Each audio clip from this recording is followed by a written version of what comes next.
why is it that, why am I saying that entrepreneurs do not take risk?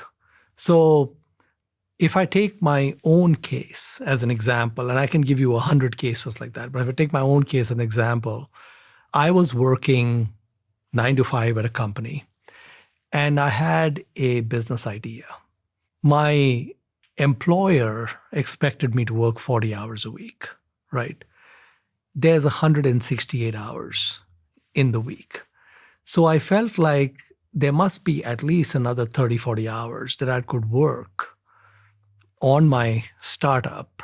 Could you show me this in context of Right. this? So if we look at our whole week, for example, these beautifully arranged Legos, if I take one of these blocks of Legos, so each one of those blocks in there is 2 hours.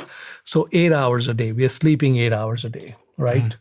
And we're doing that 7 days a week, right? So basically, we've got 7 days a week, 8 hours a day, we're sleeping. The blue Legos are showing our 40 hours a week, 8 hours a day, 5 days a week, we're working, right? Then we get to other, preparing dinner and showering, shaving, getting ready, whatever else. So that's about 4 hours a day on the weekdays, which is including commute time, and about 8 hours a day on the weekend. Then we get to free time, social media and watching Netflix and hanging out with friends, going for dinner.